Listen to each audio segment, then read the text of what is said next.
Okay, so next is enzyme catalyst. Again, a very important point, enzyme catalyst. Many biological reactions in our body and even in laboratory and industry, they are carried out in presence of enzymes. Some enzymes are act as catalyst. Most of the enzyme हम कह सकते हैं कि enzymes act as a catalyst in our body as well as in laboratory and so many chemical reactions. तो enzyme catalyst का काम करते हैं, बहुत अच्छे कैटलिस्ट होते हैं बहुत सारे एंजाइम। जैसे हमने बायोमोलिक्यूल्स के अंदर एक रिएक्शन पढ़ा है, conversion of sugar, cane sugar into glucose and fructose. हम जानते हैं यहाँ पर ये जो ग्लूकोज है, सुक्रोज है, it is sucrose. Cane sugar means it is sucrose. जब सुक्रोज का हाइड्रोलिसिस किया जाता है तो it breaks into glucose and fructose, मतलब C12 ये बन जाएगा C6 glucose and fructose. Water इसमें ऐड कर दीजिए, 22 एंड 2 कितना हो गया 24 का हाफ 12। ऑक्सीजन 11 है, यहाँ पर एक मिला दिया 12 का हाफ 6। बट यहाँ पर अल्डिहाइडिक ग्रुप होता है, फंक्शनल ग्रुप आप जानते हैं, और यहाँ पर कीटोनिक ग्रुप होता है, इसलिए दोनों अलग अलग है, हालांकि फॉर्मूला दोनों का सेम है। तो यहाँ पर एक एंजाइम यूज किया जाता है, it is called invertase. It is specific, it is very specific in action. Invertase is used to convert sucrose into glucose and fructose. Same as glucose का अगर हम ब्रेकिंग करते हैं, अगर हम ग्लूकोज को ब्रेक करते हैं तो एक कैटलिस्ट यहां पर यूज किया जाता है, उसका नाम है zymes. Zymes directly convert glucose into ethyl alcohol. तो ग्लूकोज को अगर इथाइल अल्कोहल में कन्वर्ट करना है, जो वाइन बनाने का प्रोसेस है, यानी जिसमें शराब बनाई जाती है, ठीक है, तो यहां पर zymes एंजाइम यूज किया जाता है। चलिए तो हम आगे बढ़ते हैं। वैसे एक और एक एग्जांपल आपके सामने, conversion of starch into maltose. आपको याद होगा बायोमोलिक्यूल के अंदर हमने पढ़ा है कि जो स्टार्च होता है it is a polysaccharide. Starch is a polysaccharides, मतलब बहुत सारे एन टाइम मोनोसैकेराइड को आप लेंगे तो वो बनता है starch.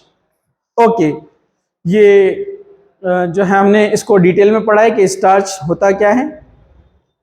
It is a polysaccharide, ये नॉन शुगर्स में काउंट किया जाता है, अमाइलोज और अमाइलोपैक्टिन का मिक्सचर होता है। और जब उसका हाइड्रोलिसिस हम करने जाएंगे इन प्रेजेंस ऑफ डायस्टेज, डायस्टेज जिसको कहते हैं, तो डायस्टेज कौन है, ये एंजाइम है, ये इसको माल्टोज में कन्वर्ट करता है। इसको कहा जाता है partial hydrolysis of the starch. इसका पार्शियल हाइड्रोलिसिस किया तो दो दो मोनोसैकेराइड मिलकर C12 बनाते हैं, इसको कहते हैं माल्टोज। इसका फर्दर और डिकम्पोजिशन किया तो ग्लूकोज तैयार होता है। तो अगेन यहाँ पर जो है एंजाइम कैटलिस्ट यूज किया गया है। चलिए वैसे ही हम और थोड़ा आगे बढ़ते हैं। कन्वर्जन ऑफ माल्टोज, जो अभी मैंने कहा माल्टोज से ग्लूकोज बनाना है तो स्पेशल टाइप एंजाइम यहाँ पर आपको यूज करना पड़ेगा, इट इज कॉल्ड माल्टेज। तो मोस्ट ऑफ दी जो एंजाइम्स है इनके जो नेम है वो रिएक्टेंट से ही तैयार होते हैं, मतलब रिएक्टेंट का OSE हटाकर ASE लगाते हैं, जैसे माल्टोज से बना माल्टेज। ओके, तो जनरली नेम्स ऐसे ही तैयार होते हैं। जैसे यूरिया, NH2CO NH2 यूरिया है, इसको यहां से ब्रेक किया, इसको यहां से ब्रेक किया, बन गया अमोनिया। अमोनिया तो 2 मोल्स ऑफ अमोनिया यहां पर तैयार हो गया है। तो 2 मोल्स ऑफ अमोनिया तैयार हुआ विथ वाटर, तो वहां जो एंजाइम यूज किया जाएगा उसको हम क्या कहेंगे, यूरिएज। तो यूरिया को डिकम्पोज करने के लिए जो यूज किया गया वो कौन है, यूरिएज। ओके, चलिए ऐसे ही स्टमक के अंदर जो पेप्सिन एंजाइम होता है कन्वर्ट प्रोटीन्स इनटू पेप्टाइड। हमारे स्टमक के अंदर कन्वर्जन ऑफ पेप्सिन एंजाइम क्या कन्वर्ट करता है, प्रोटीन्स को पेप्टाइड के अंदर, पेप्सिन को, ठीक है। वैसे ही बहुत सारे इंटेस्टाइन के अंदर है, पैनक्रियाटिक ट्रिप्सिन जो होता है converts protein into amino acid. Pancreas पता है आपको, जहां से इंसुलिन सिक्रेट होता है हमारे बॉडी के अंदर, तो वहीं पर एक रिएक्शन हो रहा है पैनक्रियाटिक ट्रिप्सिन जिसको कहा जाता है ट्रिप्सिन जो है ये कन्वर्ट क्या करता है, प्रोटीन को अमाइनो एसिड्स में कन्वर्ट करता है। तो यहां पर ये है एंजाइम कैटलिस्ट। ओके, वैसे ही ये है एंजाइम कैटलिस्ट, पेप्सिन, ट्रिप्सिन, वैसे ही अगर हम आगे बढ़ते, conversion of milk into curd, जो दही बनाने का प्रोसेस है, इसमें भी एंजाइमेटिक रिएक्शन होती है, जिसको हम क्या बोलते हैं, बेसिली एंजाइम। ये बेसिली एंजाइम है जो क्या करता है, मिल्क को कन्वर्ट करता है कर्ड में, यानी दही के अंदर।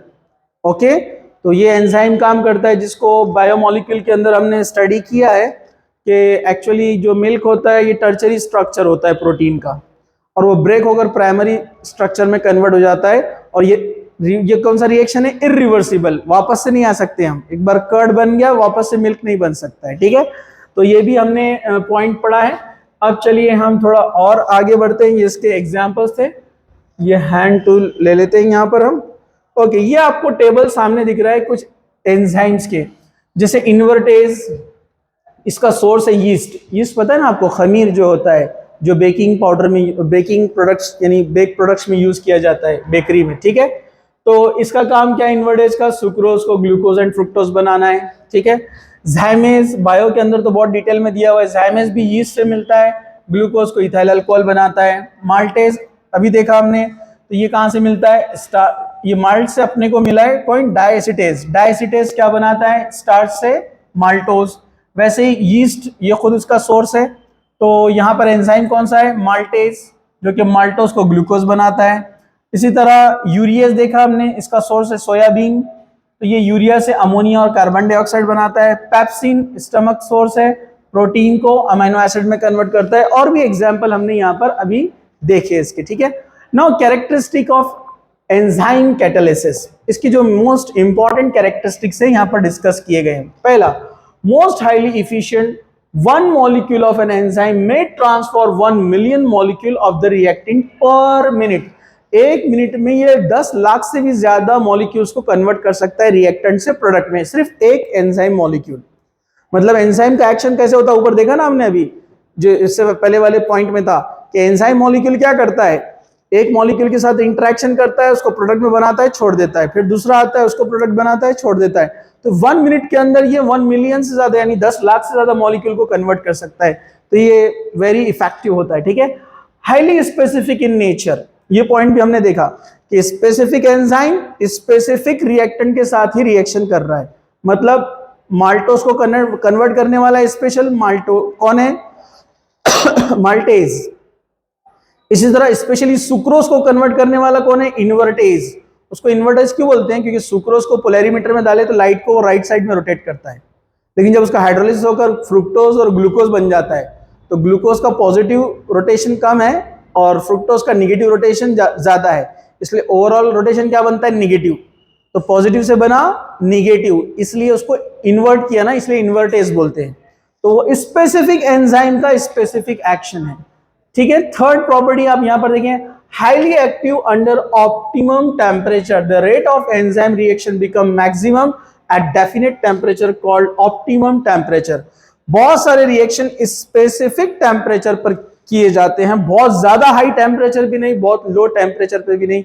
हमको पता है कि at very low temperature and at very high temperature enzyme अपनी एक्टिविटी लॉस कर देता है। ठीक है, तो इसलिए यहाँ पर स्पेसिफिक टेम्परेचर होते हैं, जैसे यहाँ एक टेम्परेचर दिया गया है एंजाइमेटिक एक्टिविटी का, वह 298 केल्विन से 310 केल्विन, इसको आपको याद रखना है। ठीक है, तो ये जो टेम्परेचर आपको दिख रहा है 298 से, मतलब 298 रूम टेम्परेचर से 310, मतलब उससे और थोड़ा सा आप ज्यादा जाएंगे 12 डिग्री तक, ये बेस्ट है। Human body temperature being 310 kelvin, हमारा जो टेम्परेचर है यहां तक जाता है, इसके आगे हम जाए तो एबनॉर्मल कंडीशन में चले जाते हैं। So this is suitable for the enzyme catalyst 298 से 310 तक। ओके, पीएच वैल्यू होना चाहिए 5 to 7। अगर पीएच 5 से नीचे जाता है मतलब एसिडिक हो गया, 7 से ऊपर जाता है तो ज्यादा बेसिक हो गया, दोनों उसके लिए सुटेबल नहीं है। मतलब इसको सुटेबल टेम्परेचर भी चाहिए और सुटेबल पीएच भी चाहिए, अगर उसकी एक्टिविटी हाई चाहिए, हमको प्रॉपर एक्टिविटी चाहिए तो। ठीक है, इसी तरह हम आगे बढ़ते हैं, नेक्स्ट प्रॉपर्टी इसका यहां पर दिया है, increasing activity in presence of activator and coenzyme, the enzymatic activity increases in presence of certain substance known as coenzyme. जैसे हमने अभी एक पॉइंट पढ़ा था प्रोमोटर्स, जैसे कैटलिस्ट होता है आयरन, हैबर्स प्रोसेस में नाइट्रोजन और हाइड्रोजन को मिलाकर क्या बनाता है, अमोनिया। तो बीच में क्या यूज करते हैं हम, Fe। तो Fe कैटलिस्ट है, लेकिन साथ में उसके मॉलिब्डेनम ले लिया जाए, MO, तो मॉलिब्डेनम Fe की एक्टिविटी को बढ़ा देता है, उसको बोलते हैं प्रोमोटर या को कैटलिस्ट बोलते हैं उसको। तो वैसे एंजाइम की एक्टिविटी बढ़ाने के लिए को एंजाइम होता है जो एंजाइम की एक्टिविटी को और बढ़ा देता है। तो इस टाइप के एंजाइम्स को कहते हैं coenzyme. Generally they are non protein and small amount like vitamins. In presence of in presence of enzyme they increase the activity or enhance the reaction. They are also called activators. इनको activators कहते हैं। वहां metals में, solid में उनको promoters कहा गया था, यहाँ इनको एक्टिवेटर्स कहा जाता है। चलिए हम आगे बढ़ते हैं। Influence of inhibitor and poison. Inhibitor मतलब जो स्टॉप करते हैं रिएक्शन को, इसको भी याद रखना है आपको अच्छे से। इनहिबिटर्स भी होते हैं कुछ, जैसे कोएंजाइम क्या करते हैं, एक्टिविटी को बढ़ाते हैं, जिसको हम पॉजिटिव कैटलिस्ट बोल सकते हैं। और जो इनहिबिटर और पॉइजन्स होते हैं वो स्टॉप करते हैं या डिक्रीज करते हैं, ठीक है। तो like ordinary catalyst, enzyme are also inhibited or poisoned by the presence of certain substance, called inhibitors or enzyme interact with active functional group of the enzyme surface and often reduce or completely destroy the catalytic activity of enzyme। जैसे एक enzyme काम कर रहा है reaction की speed बढ़ाने का, अगर उसके साथ आपने को एंजाइम लगा दिया तो रेट और बढ़ जाएगा, स्पीड और बढ़ जाएगी। लेकिन अगर उसके साथ कोई पॉइजन या इनहिबिटर लगाया तो उसकी स्पीड को कम कर देगा। तो एक एक्टिविटी को बढ़ाता है, एक कम करता है। जो बढ़ाता है उसको सॉलिड में प्रोमोटर नाम दिया था, और यहां पर क्या नाम दिया उसको, कोएंजाइम।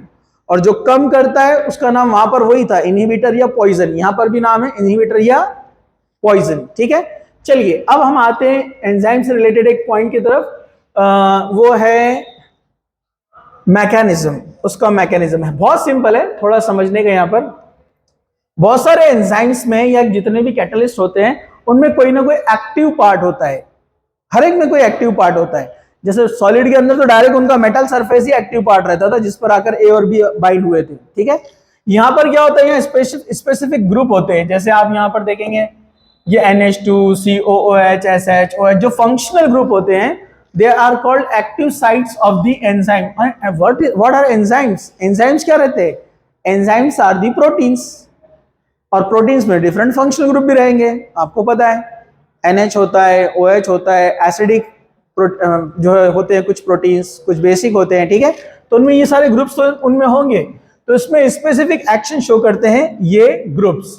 चलिए अब हम यहां पर आगे बढ़ते हैं, थोड़ा सा इसको ध्यान से देखिए आप। सिंपल एक्सप्लेनेशन है कि this is called active site. Chemistry everyday में हमने देखा था, ठीक है। ये है सबस्ट्रेट जो प्रोडक्ट में कन्वर्ट होने वाला है, और ये है एंजाइम। तो हर सबस्ट्रेट का कोई ना कोई एक एक्टिव साइट होता है, कोई फंक्शनल ग्रुप होता है, जो मैंने आपको बताया अभी। तो एंजाइम आकर उससे बाइंड होता है, मतलब दोनों फंक्शनल ग्रुप या दोनों पार्ट इंटरैक्ट होते हैं एक दूसरे से।